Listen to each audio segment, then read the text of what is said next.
اب میں بھائی وال بھی اسی طرح میں ترتیب سے تقریر کر کے آیا تھا کہ بھی جو آپ کا عمل ہے وہ حدیث سے ثابت کر دے. 5 مولوی آئے ایک دوسرے کے بعد, دیکھو جی کہتا ہے اہل حدیثوں کی نماز حدیث سے ثابت نہیں, کہتا ہے اہل حدیثوں کی نماز حدیث سے ثابت نہیں, اور کن کی ثابت ہوگی, اور کن کی ثابت ہے؟ ہماری نماز حدیث سے ثابت ہے, ہماری نماز حدیث سے ثابت ہے.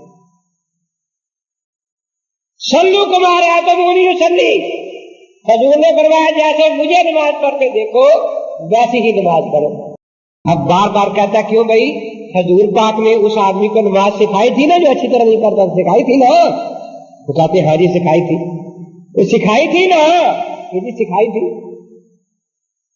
اب یہ بار بار پوچھتا ہے لیکن اس میں اس حدیث کو پڑھ کے نہیں سناتا, کیونکہ اس میں نہ سینے پر ہاتھ باندھنا ہے, نہ اس میں آمین ہے, نہ اس میں فاتحہ ہے, نہ اس میں رفع دینا ہے. وہ جو نماز سکھائی تھی اس سے غیر مقلدوں کا سرے سے کوئی تعلق ہی نہیں. اب لوگوں کو کیا کہتا ہے, اللہ کے نبی نے فرمایا تھا عراق فتنوں کا گھر ہے, عراق فتنوں کا گھر ہے, سے بچنا بچنا بچنا.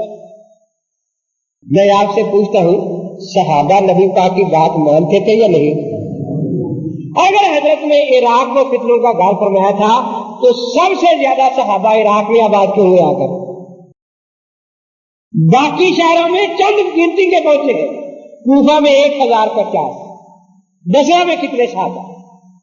اب پہلی تو تقریر 10 منٹ یہی ہے, عراق دارالنفاق, عراق میں ایک بھی آدمی کام کا نہیں تھا, یہ وہ.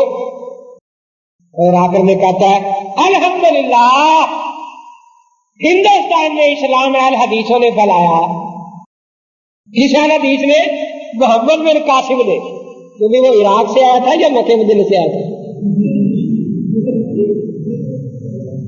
وہ بصرہ سے آیا تھا نا, بصرہ عراق میں ہے نا. اب اندازہ لگاؤ, پہلے تو تقریر کی کہ عراق فتنوں کا گھر, عراق فتنوں کا گھر.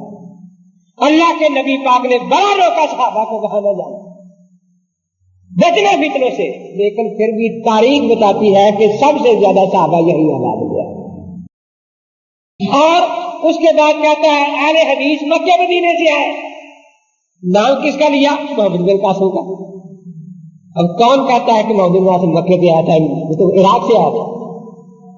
عراقی فقہ کو مانتا تھا, اگرچہ اگر کتابی شکل میں نہیں آئی تھی لیکن لکھا ہے کہ وہ سفر میں ساتھ روئی بھگو کر لائے تھے, کس سرکے میں؟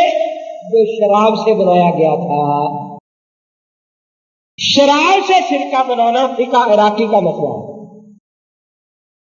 صاف طور پر لکھا ہوا ہے بنیاد الخواطر میں کہ وہ روئی ساتھ اٹھا کر لائے تھے. اب ادھر زور ہے کہ عراق دارالنفاق ہے, ادھر یہ ہے کہ عراق والے اہل حدیث ہے, تو کتنا یہی ہوا یا اور کوئی ہے؟